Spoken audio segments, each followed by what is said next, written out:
Hi, everyone. This week, we're going to dive into building a travel business by focusing your efforts on the network that surrounds you and how to eventually nurture that network into a repeat and referral based business.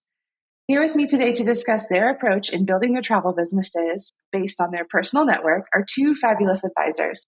Kim Giuliani is the owner of Dolce Vita Travel. Kim, it's so good to have you. Welcome to the podcast. Thank you so much, Whitney. Happy to be here. And Haley Scott is the owner of Next Exit Travels. Haley, welcome. Thank you. Excited to be here. So, building a book of business from scratch, regardless of how you do it, is a super big feat.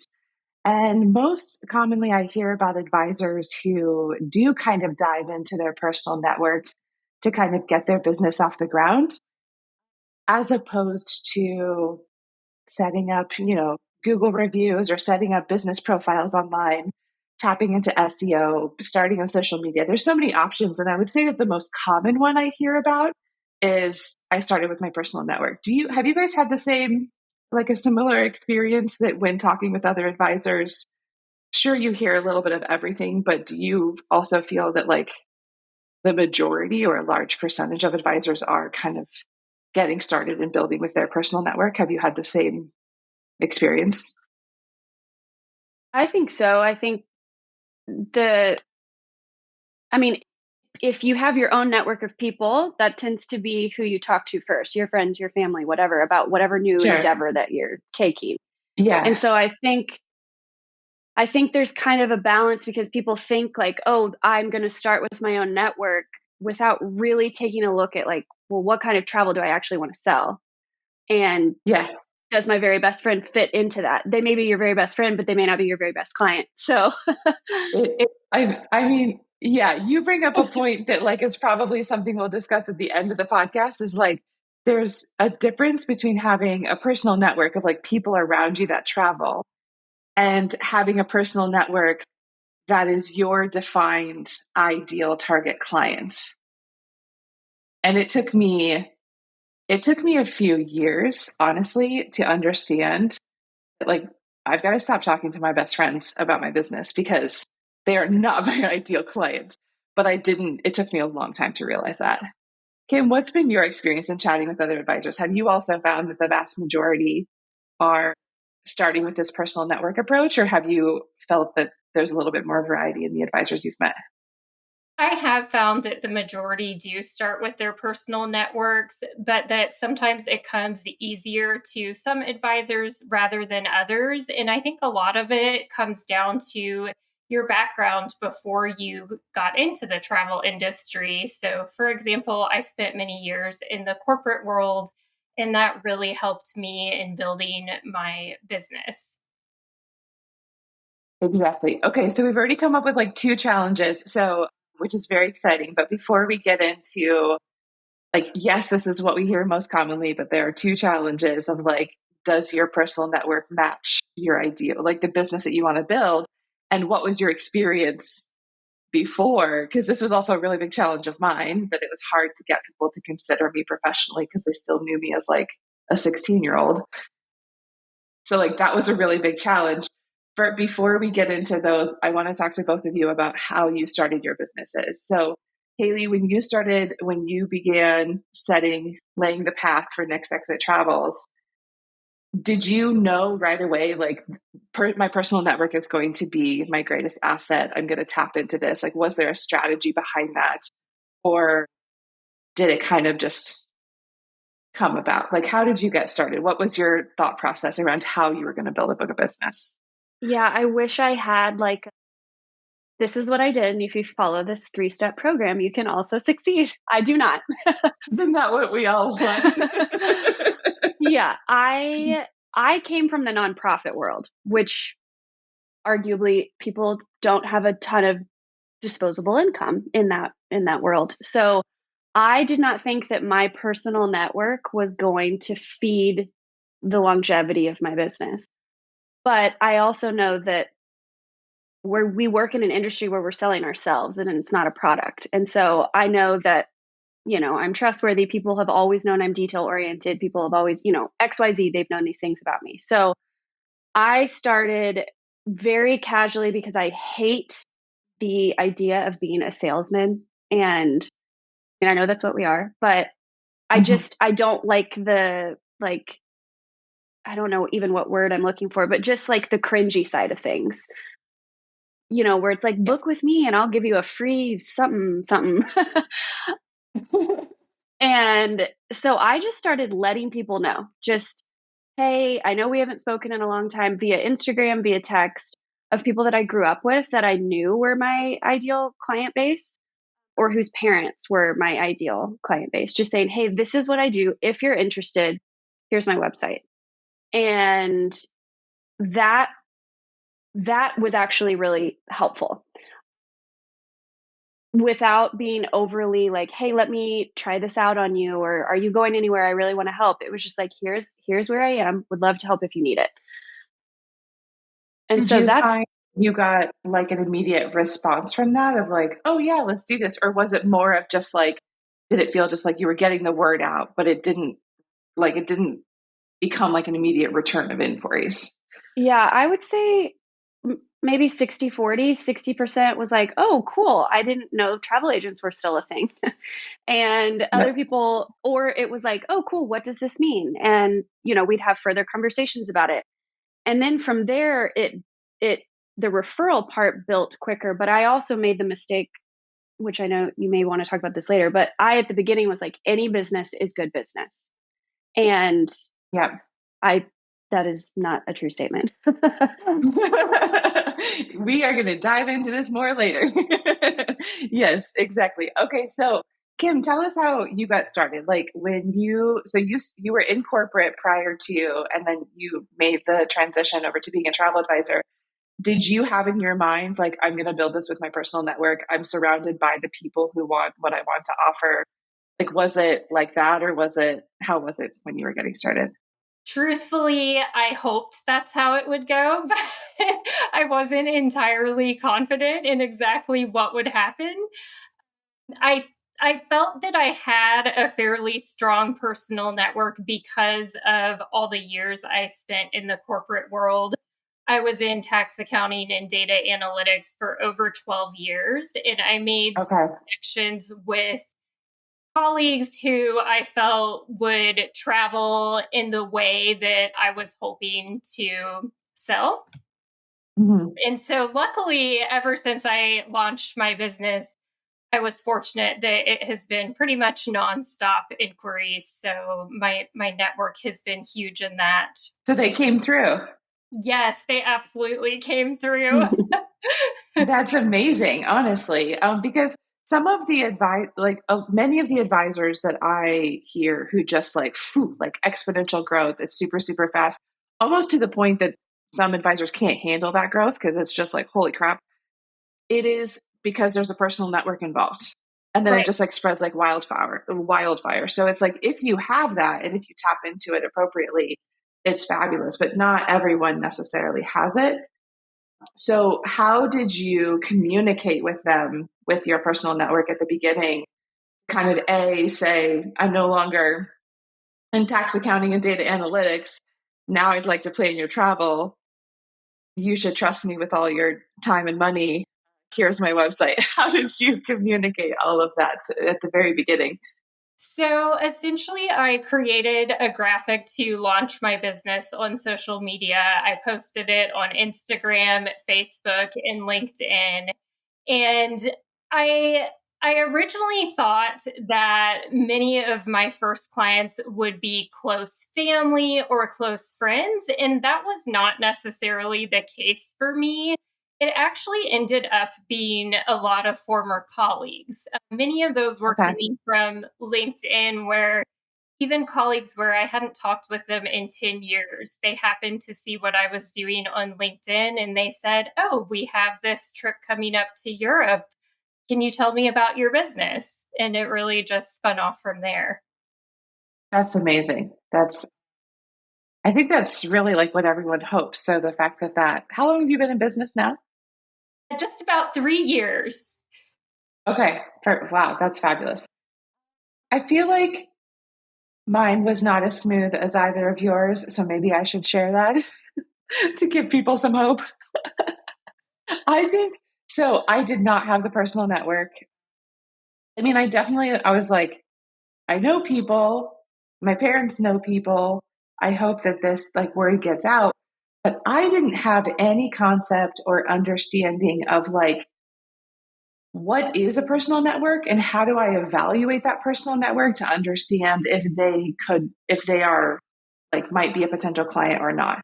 I had no It's not that it didn't cross my mind. I think it was just very much like I just didn't have any business experience to really think about. I couldn't like go down the line of like, here are all the people that I know. I think that one's gonna like that's a potential client.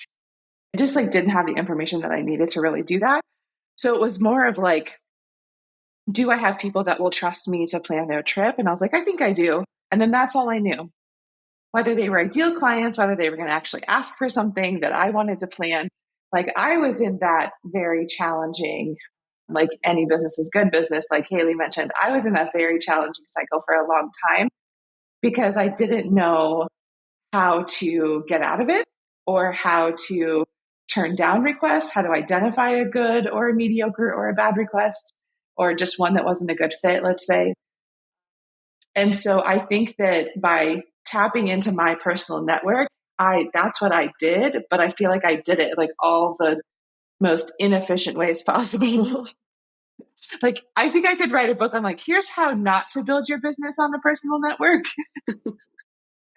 But what I have in common with both of you is that it was also just like a mass like getting myself out there. I think that that's like step number one that is really really terrifying. I had been living in China for 6 years. And so when I came home and said I was starting a travel business, no one was necessarily surprised that it was like travel related. But it kind of stopped there because nobody had seen me in 10 years because I had been abroad. So like everyone's last personal memory of me was like as a high school student. And that like not a corporate tax, data analytics person. Like I had been working in the corporate world in China for 6 years, but people didn't know me like that. And so I really like had put it on social media. I posted like an in-person event, sent out like invitations, had this event and everything. But the half of the room was like, oh, that's cute. Look what Whitney's doing. The other half of the room were people that I didn't really know very well. And they were literally like arms crossed, like, why should we trust this chick? Like, what? And then it wasn't until I actually explained that I had been living abroad, I had been working in hospitality, and it was like just scraping up crumbs of credibility to like get someone who was within like 2 degrees of me to like not let me plan their trip, but maybe be like, all right, she seems fine. Yeah. Because it was torture. It was awful. I mean, I kind of resonate with that. I mean, I think some people, that I floated out, hey, this is what I'm doing now. Yes, some people picked up on that. But that 40% that was like, oh, cool. Would you be willing to book me a Hampton Inn? And I'm like, oh, okay. Like there was some of that. And then I was like, wait, I don't want to do this. Also, I don't even know how to book a Hampton Inn. Like, how do you? And then bridging that gap between like, okay, this is not who I ever want to work with again, nor do I want referrals from them. And how do I mean, there is that tricky piece of, I just need anybody, build it and they'll come and doors are open, all are welcome. But when in reality, 5 years later, I'm like, not all are welcome. We need all should bouncers. travel. Yeah. I firmly believe that everyone should have the opportunity to travel and money should not be a hindrance to do that. I just know that I'm not going to be the best person to help everyone travel.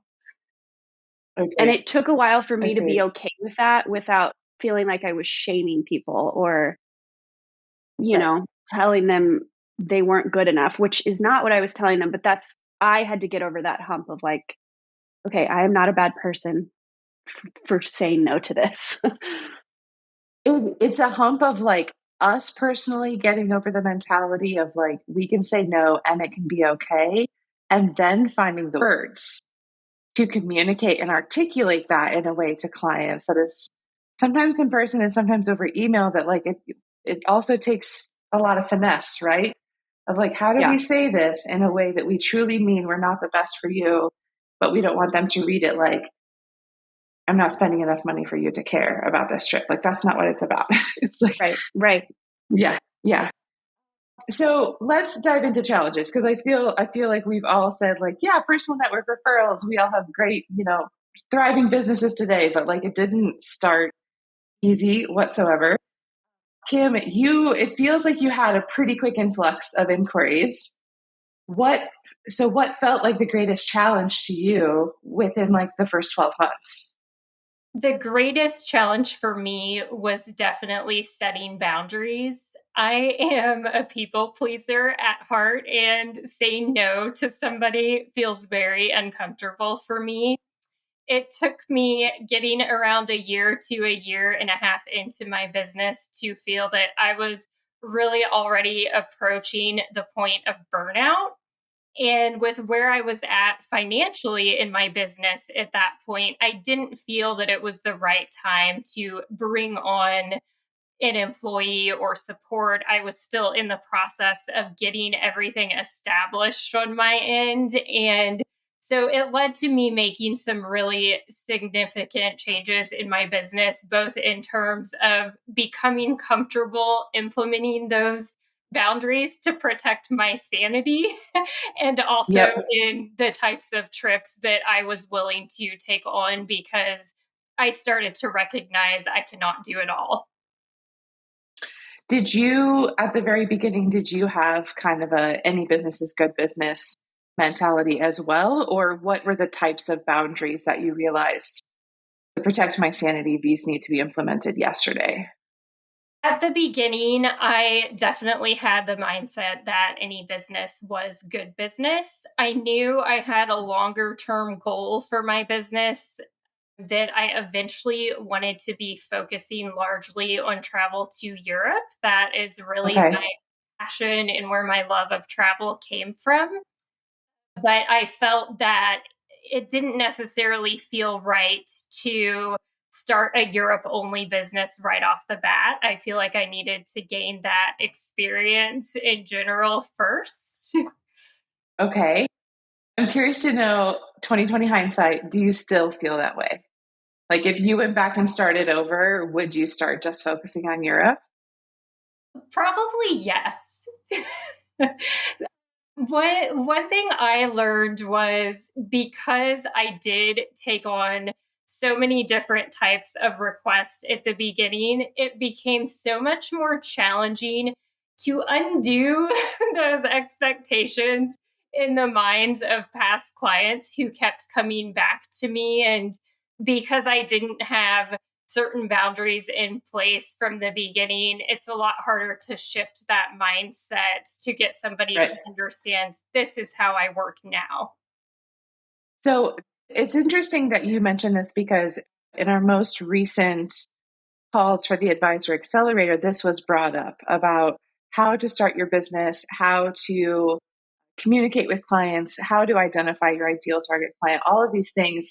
And I shared that one advisor that I know that scaled quicker than I've ever seen in my entire life only plans five or less total destinations. And if it's not to those destinations, she's not the best fit for you. And that's like very, very apparent by everything she puts out into the world, but also she'll tell you that if you reach out to her. And someone in the Advisor Accelerator call was like, why is that so terrifying for us to like I hear you, I see that that person was very successful doing that, I understand that it works, but for them to personally implement that feels absolutely terrifying. So how would you answer that to like our past selves, that maybe it's better to really focus at the beginning, especially if you already know that's where you want to eventually go? That's a great question. I think that it does feel scary to say, I am only doing this and I'm turning away all other requests. But I also think if you have more of a long term mindset, I have found when I made the shift around a year and a half into my business to say, I'm really focusing almost exclusively on Europe and Morocco. It was so well received. And I have just heard repeatedly from multiple people, when I'm planning a trip to Europe, I want an expert. I love that you only do Europe because it makes people feel that they are working with someone who truly knows that Right, destination versus just a booking agent. And that's, of course, not what we want to be at the end of the day.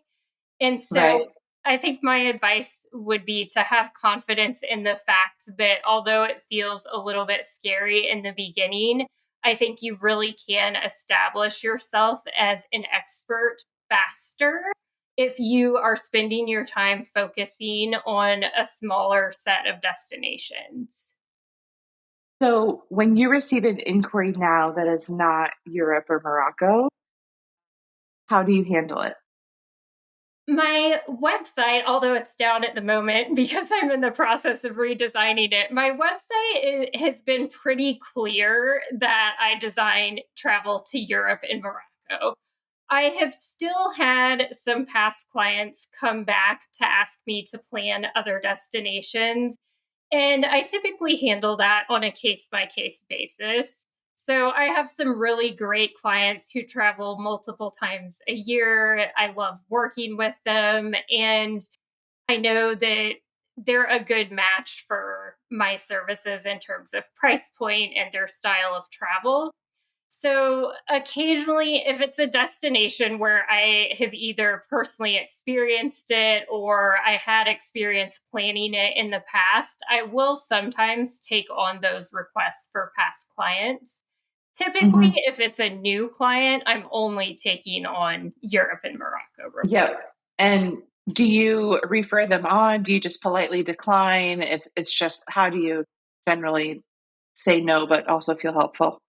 I typically offer to refer them to a colleague, and most of the Hmm. time they do come back and ask for that referral. So I'll reach out to usually a colleague within my host agency who I know has, Right. maybe traveled to that destination recently and feel that they're better equipped to handle it. Yep. Yep. So just to close the loop, the boundaries that you said you started implementing to kind of protect your sanity, were those boundaries related to the destinations that you were planning, or were they related to, I'm not booking last minute, I have budget requirements? Like, what types of boundaries were you setting at the very beginning when you were like, "Whew, we gotta slow this down and rein this in"? All of the above. Okay, okay, okay, good. It was Okay, it was destinations, it was minimum trip spend, which I also found it's much easier to set a minimum trip spend when you are planning specific destinations. oh yeah, because the minimum trip spend is, it's too hard to say because 10 grand works great in some destinations, and then it's not even a starting point in other destinations. And so Exactly. then people are spinning their wheels and then they don't do anything, including myself. Like I know that conversation. Yes, Yeah. absolutely. And then some others I set were minimum lead time of 3 months because with Europe trips, as you both know, they're highly customized. And I took on a couple last minute requests where the process really just didn't run as smoothly as I liked. And I felt like I was scrambling and working a lot of nights and Yep. weekends to get things done. And then the other huge change I made was when I started my business, I had the perception that to provide good client service, I needed to be available 24/7. I learned that is really not true. And so I started creating communication so clients understood upfront. I operate under standard business hours, just like any other business. And it has been really well received. I was a bit afraid to implement those changes, but I think as long as you're setting that expectation up front, people generally respect it and they understand it. Amazing. Haleigh, any business is good business, right? Yeah, no. So talk to me about your journey at the very beginning with that feeling that any business is good business, because I had the same, so I resonate with that. Yeah. And then walk us through how that started to shift for you. I think that, the any business is good business. It was like, okay, I need to make money because I had always heard that the first year as an advisor, you're lucky if you break even once you set up your website and pay, whatever it is. And so I was like, I'm going to do better than break even. So any business is good business. And I started in like quarter 3 of 2018. And so my, I was like, I'm going to try and sell stuff, which it's dumb that I was trying to sell stuff in 2018 for travel in 2018 in retrospect, but that's here nor there. I think that shifting that gear and realizing that those lower price point things took so much more time and effort for much less money. And not that it's all about money, but also like I do value boundaries, and like I want to be with my family and pick my kids up from school, and I don't want to work at 5 in the morning or 11 p.m. at night. And so It's I not all think about the money, but we are also humans and we are right, running a business. right. So money matters. Yeah, it was just like, okay, I can work smarter, not harder. Like if I can pivot and work with my ideal client, I can work X amount of hours a week like any normal person and make double what it is when you book Hampton Inns or triple or whatever. Yeah, yeah, yeah. So I think one of the most beneficial things for me was about a year and a half. Let's see, probably a year into business. So at the end of 2019, right before everything blew up, obviously, but I sat down and wrote out and worked with someone on like, what is my ideal client avatar? And having stuff on paper that gave me an easy yes or no. Not that the client Yeah, ever saw that or right. it was all internal, but having something where it was like, if they don't meet boxes 1 through 10, the answer is no, because this is a boundary I've set up for myself. And so I would Can you say give that, us some examples? I'm sorry to interrupt you. yeah, Can yeah, you yeah. give us some examples of what this checklist looked like in terms of meeting parameters? Was it related to the type of travel they were looking for? Was it related to how far in advance they were reaching out? Was it like what types of boxes were you hoping to tick? Yeah, it was a lot of those. A lot of it was lead time. I wanted, if it was something domestic, I wanted 60 days. If it was something international, I wanted 90 to 120 minimum. Mm, yep. I would only work on a full trip plan. So like if they were, I want to book this hotel on my own or whatever. Nope. It was a full trip. I'm trying to think what else. There was a minimum spend. I do mine kind of more per day on average by the adult. And as weird as it sounds, like when I would do a client intake, it was like, do I get the sense that this person is a nice person to work with? Yeah. Because Yeah.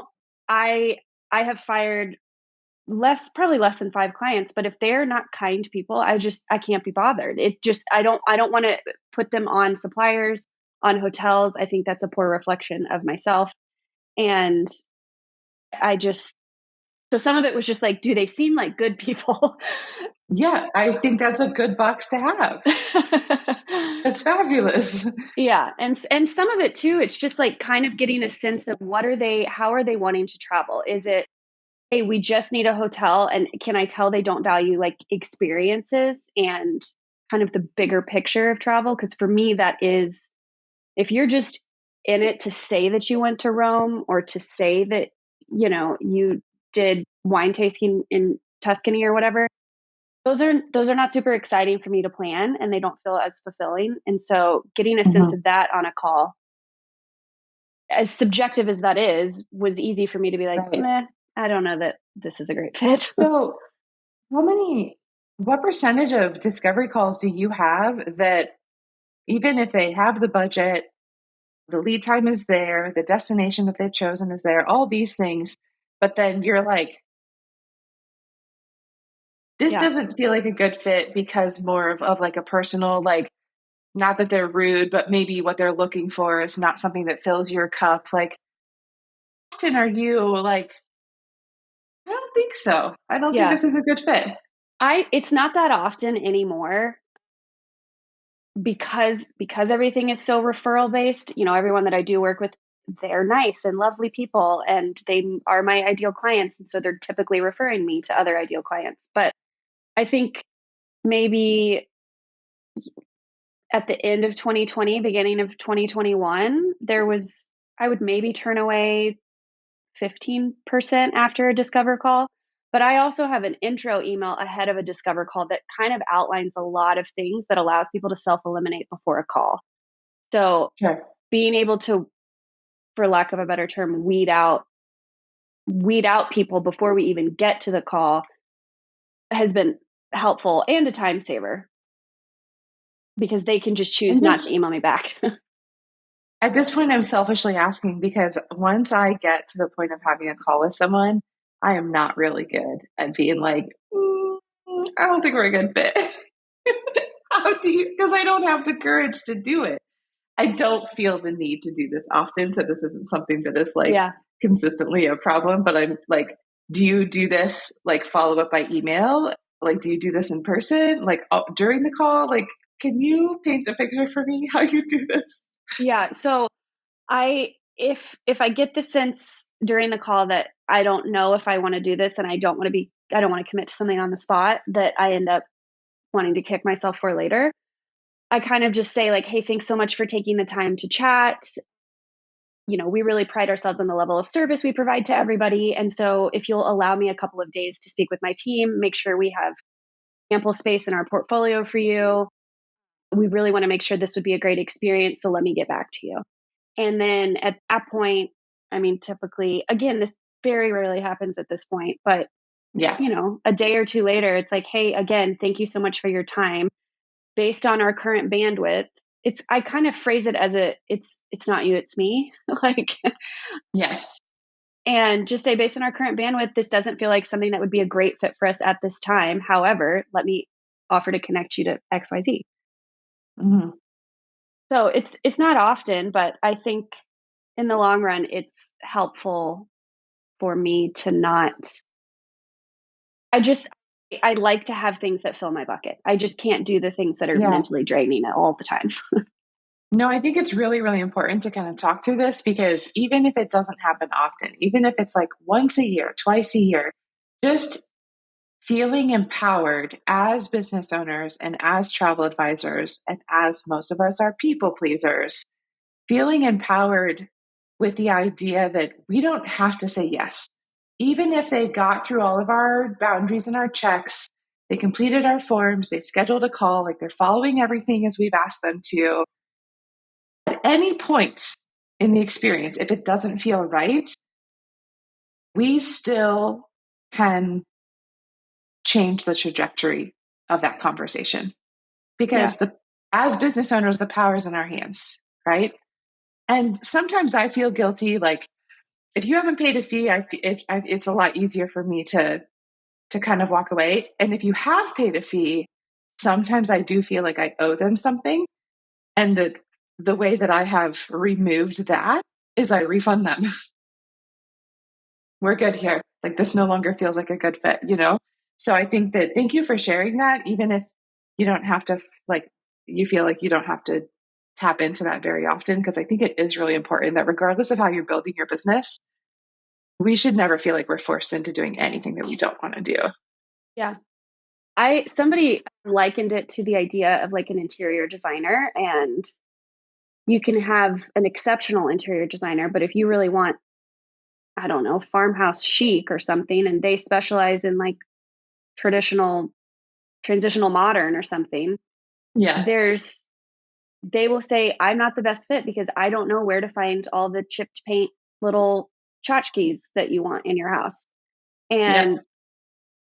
And for me, that was helpful to realize like, okay, like I can still be really good at this and they can still want something that aligns with budget or whatever. But I just, this is not what I want to do. I Yep. don't sell farmhouse or whatever. Yep.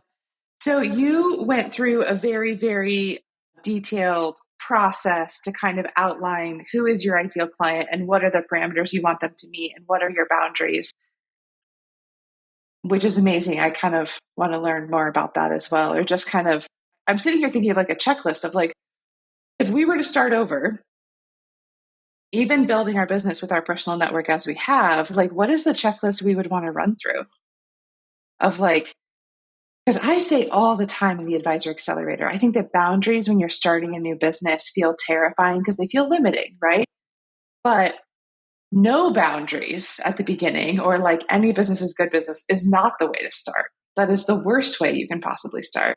So even if you have boundaries at the beginning, but they're like loose, or it's like, well, reach out to me within like 30 days in advance, and then maybe we talk to you in 6 months, and you're like, well, now like 45 would be nice, and by the time you hit that year and a half mark, you're like, I need a solid 120 days or get out of my hair. Like, you just got to like start with something, right? Even if that's not going to be your permanent boundary. If you thought about, like, if we went back to our past selves and said bare minimum, just like consider these parameters as like the loosest possible boundary you could start your business with, what comes top of mind for both of you? I'm putting you on the spot, but Kim, are there like some that really jump out of like, oh, I wish I would have started with at least these? I would say number one would be the time frame for communication.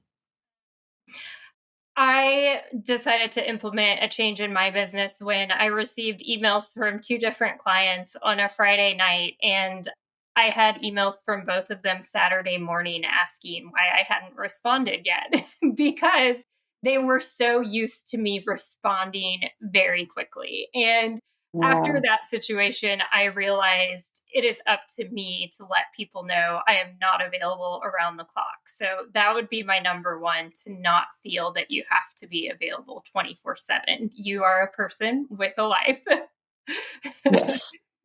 And then Yes.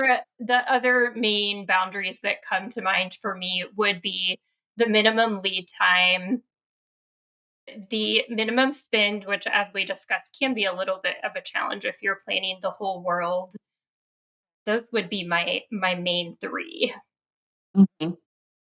Haleigh, what comes top of mind for you? Like, if you went back to your past self, day one of your business, if we set like the loosest possible boundaries, but we had boundaries, what would you prioritize? I actually totally agree with Kim. I think that regular business hours, honestly, I think it just helps us appear more professional. Like, this isn't like a side gig or like something we do for fun. This is a business and we operate like a business. Therefore, we don't answer emails after 5 p.m. unless it's an emergency. Yep. So I think that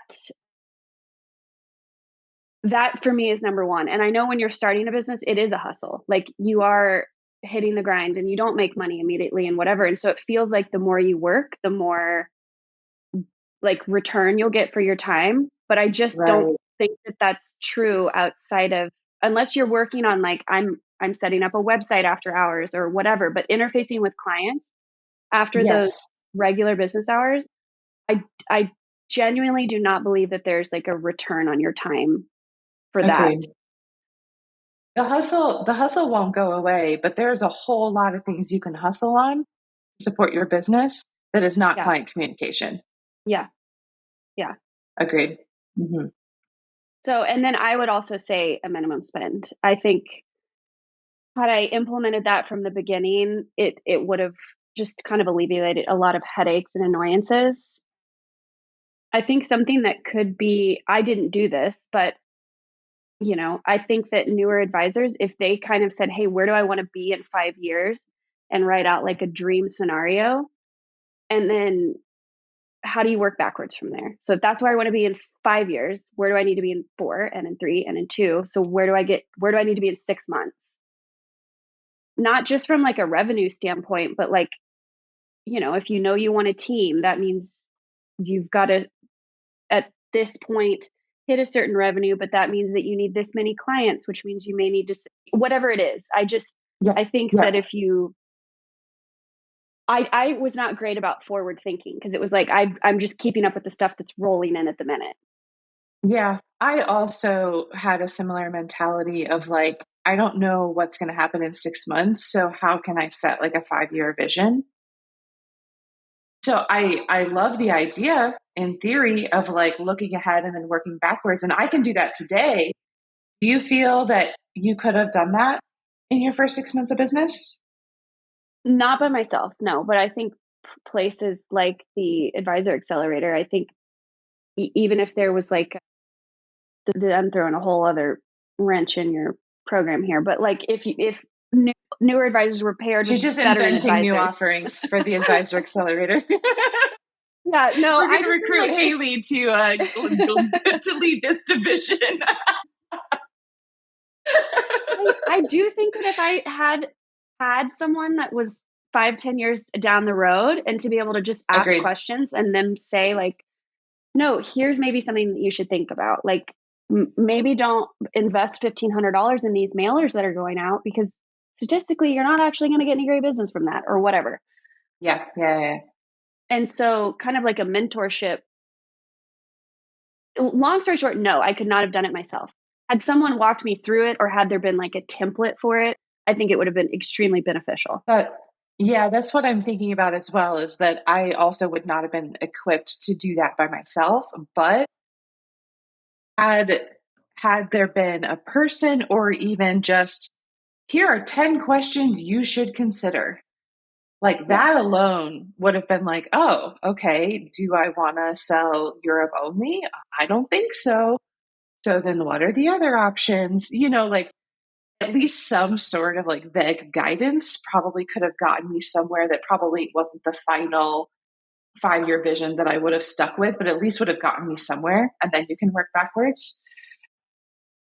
I agree with both of you. And I think that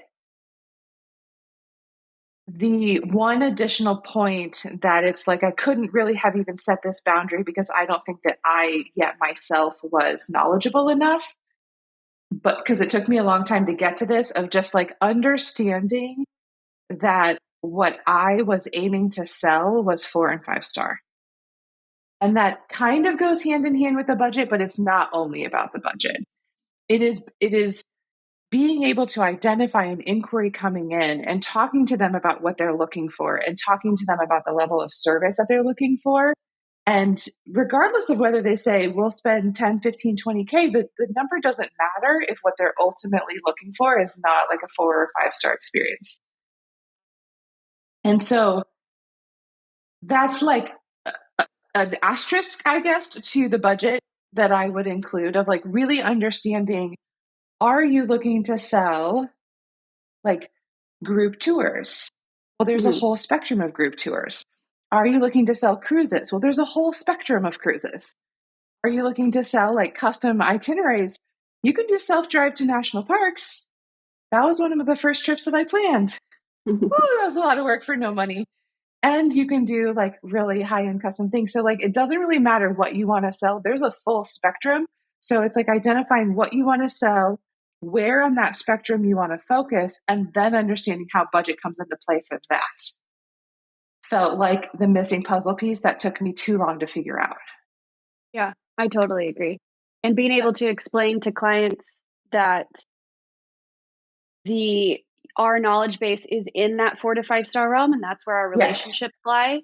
And Yes. while there are other options, that's just not where our niche is and where our knowledge is and where we offer the most value. And so then it helps clients understand, oh, there are other options.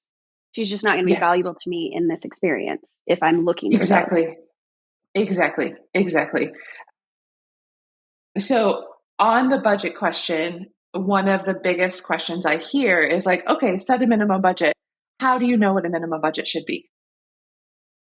So Kim, I'm curious to know, like, how back to your past self, you've identified you've identified you want to do Western Europe only or not yet, but you have identified that there's a minimum budget component. How do you even decide on what that number is, and how have you come to that number, and how do you know that that number is actually going to work in practice? It took learning from scenarios where I struggled through the trip design.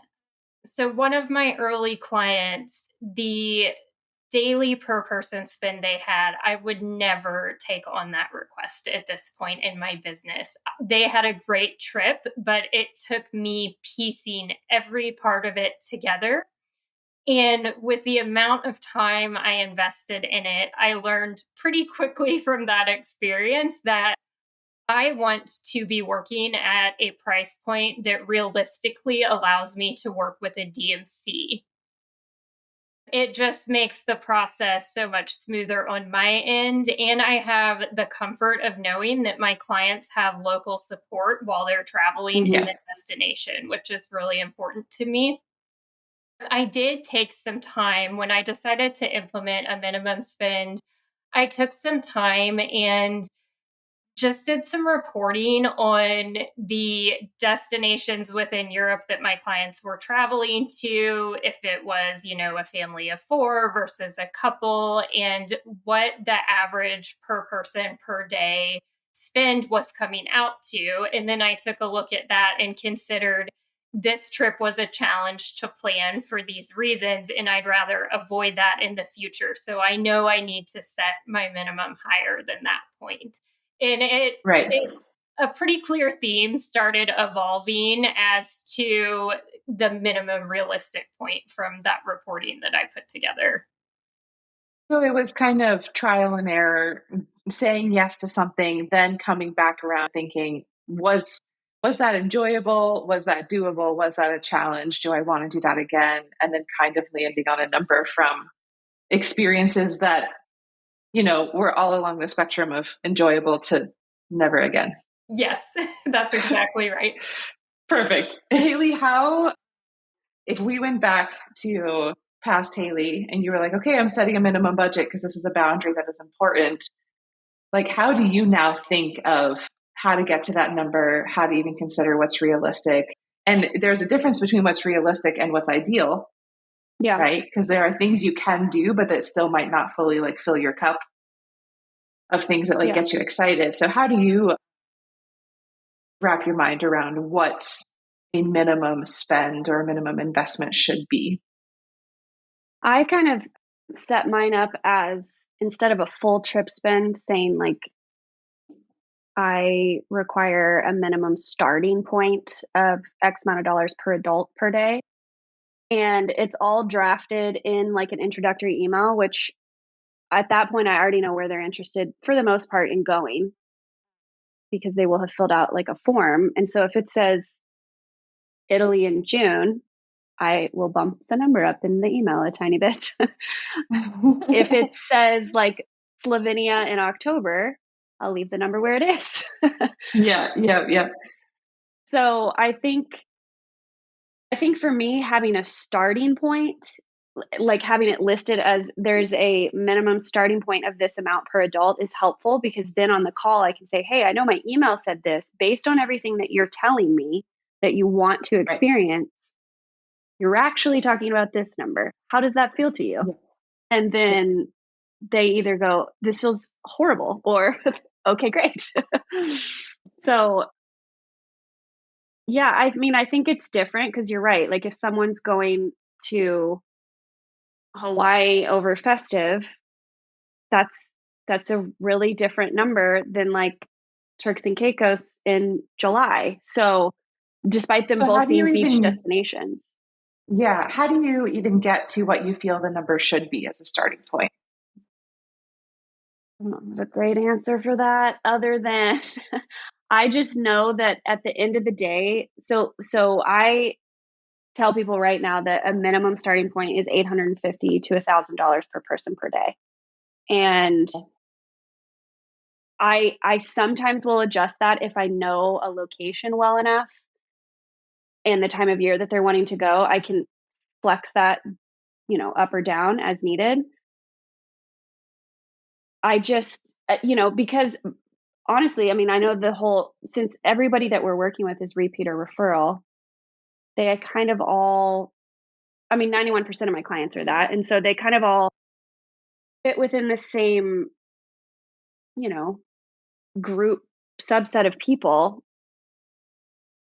And so I think I don't have a great answer other than I just That's set an okay. No, arbitrary number. And if I need to adjust it, I can. I'm genuinely curious, and I'm sorry to put you on the spot. No, it's okay. I guess my next question is, if the number does feel a little bit arbitrary, and that's okay, then how often do you find yourself maybe finding like, oh, things are pricing higher than I expected, and so now we kind of agreed on a spend, but it's going to be a little bit higher, or oh, actually, there's really great options that might even come in under this. Like, isn't that the dream? Like, how Yeah. do you find yourself ever struggling with the original estimated investment and then what it actually ends up being? Occasionally, but they're initially given that minimum number in an email, and then we have a discover call. And so then after the discover call, I have a much better idea of what it is they actually want. Are they Okay. just wanting to be at the wonderful hotels and sit around and eat and drink, and they don't really want a lot of tours? Okay, then Yeah. I can get a feel for what the budget is. I think, a lot of times what I'll do is after a discover call, I always send a follow-up email. But if it feels different than what my introductory price point is, I'll say something in that email like, hey, based on everything we discussed today, and after, I'll probably spend 15 to 30 minutes looking at a Looking few things. into, yep. Yeah. Being able to say, I know this is what we initially communicated. I actually think it's going to be this much more or this much less. Please let me know Okay. if you wish to move forward. Yep. And so I don't typically get far enough down the road where a whole proposal has been built out and a client's like, what the heck? This is so much And it's more. not aligned. Yeah. Yeah. Yeah. Yeah. Yeah. Yeah. Yeah. So I think mine is pretty arbitrary as well, but the only thing that I do to try to get a little bit better of a handle on things before the call is if they give me dates and if they give me a destination, I will I will spend 10 minutes to go look up hotel rates. Yeah. Because in general, through all the trips I've planned, I find that minimum you're spending 40% on hotels and maximum you're spending up to 60 or 70% on hotels. If it's more of like, we want luxury hotels and we don't want a lot of tours or experiences, kind of depends on what they're looking for, like you said. And so then I can get the range of like, well, if you pick the 4-star that I love in this destination, or if you pick the 5-star, if you pick the ultra luxe, here's the average nightly rate we're talking about times 10 days. Yeah. So like that's my arbitrary approach, is like legitimately looking up what do hotels cost in this destination that they're requesting, and then I double it because I'm assuming that hotels will probably be about 50% of the trip, give or take. Usually works out. That's very similar to what I do. Just the steps are sometimes I'll do it Yeah. after the discover call and Yep. in a follow up and ask how they feel about that. But yeah, I think that totally makes sense. And I think sometimes people, they don't know what they don't know, Right. and that's part of our job as advisors, is to help them understand, like, this is how much luxury costs, and we will never see 2019 pricing again. So take a big deep breath before you open up this email. Exactly. I have one client who, like, I always imagine she has a smile on her face, but whenever she's like, hey, what's our final payment? Or like, what, can you resend me the invoice or everything? She always goes, I'll sit down. she was She always puts that on the end of the email. It just makes me giggle. Like, yeah, this isn't a secret. You know what it is, but it's cute that you're like, I'll sit down. Yeah. Okay, so final question for you. Thank you both for just being so generous with all the insights. And it feels like the personal network approach is the most common that I hear. And we've discussed far more like challenges in that approach than in my other conversations, which I didn't necessarily expect, but it's true. Even though it's the most common and what we hear about the most and how most advisors are building their business, it is not the easiest. It's not, like, oh, do it this way and all will be well. The most important part about building a business within your personal network is then to ensure that the repeat and referral comes next. Because I think if we are building with our personal network, but we don't have a high repeat or referral percentage of our clients year over year over year, that is actually making it exponentially more challenging to continue this journey of building a repeat and referral business. So I'm curious, Kim, was building repeat and referral something that you thought about from the beginning, something that naturally happened, and then you started to kind of try to encourage that or do what you could to make sure that that maintained? What were your thoughts regarding the repeat referral part of building our business from the early days? I hoped that it would just evolve naturally, and I haven't taken any specific steps necessarily to encourage the repeat and referral business. For example, I have never asked any of my clients for referrals. In my mind, the best way to ensure referrals is to ensure a really great client experience. I think if I could give one piece of advice, it would be that the client experience starts from the very first point of contact.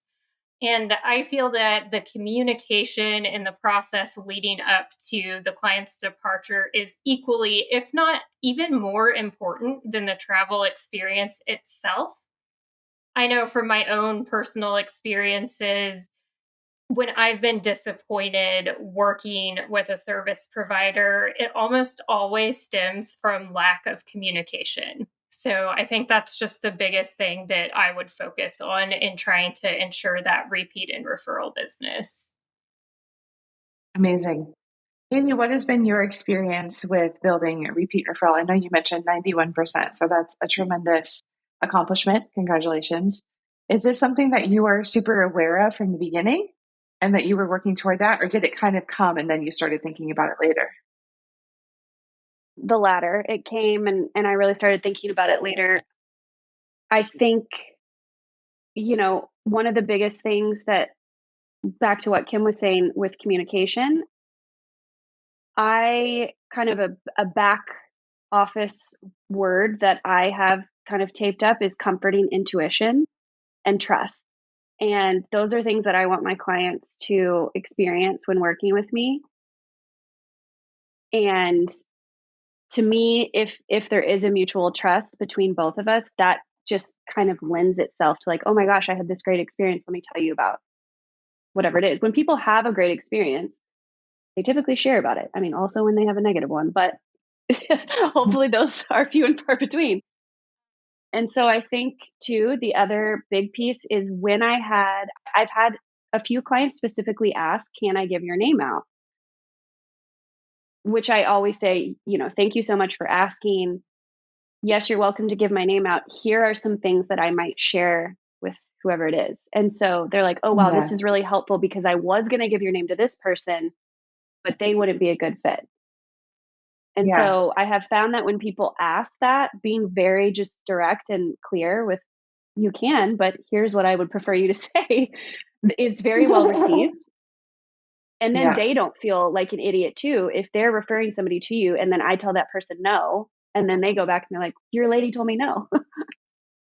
Yeah. So Yeah. No, I'm so glad that you mentioned this because this has happened with me as well, that a close friend and client referred business that then I said no to. And I didn't, in my mind, it didn't reflect on the original client at all. But she took it as like, oh my gosh, I'm so sorry. I didn't realize that that wasn't like a good connection. And like, she really took it personally.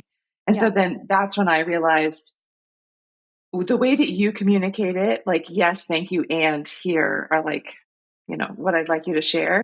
I think in addition to that, the more upfront and outspoken we are on our website, on our forums, in our communication, on social media about what we do and don't do, it also makes it easier for our current clients to see that and then to know how to refer us. Hmm. Because now I have people who don't reach out and say, can I give your name to someone? They actually reach out and say, I gave your name to so and so. They should be a good fit because. And they know that because I've talked about it. And so it's like they're almost doing all of the work for me. And sometimes they say, so and so asked me for your information, but like they're looking for Airbnbs, or they want to leave next month, or they want to do XYZ. So I told them, like, you can reach out, like, here's her website, but it probably won't be a good fit. And so they've like already prepped that Mm-hmm. referral that you can try, but she might say no because of XYZ. And it actually makes it easier for me to say, so actually, we have a Yeah. minimum lead time. So it's just been really, really interesting to watch my current clients learn about my process and what I'm looking for, and then start to like filter for me. And I love how you do that as well, Haleigh, of like, yes, thank you so much. And here is kind of, who would be the best fit, or the type of inquiry that would be the best fit, and like helping our clients help us. Yeah, for sure. For sure. Amazing. Thank you both so much. I've already taken up far too much of your time. I think it's fascinating how we can all build our businesses like from day one with such a similar approach, but then it can kind of go in all different directions. And then I feel like now we're all kind of coming back together of like, so here are the boundaries, here are the parameters, here's our vision. So congratulations to both of you on all the success you've seen in building business with your personal network. And thank you both so much for your time. Thank you. Thank you so much.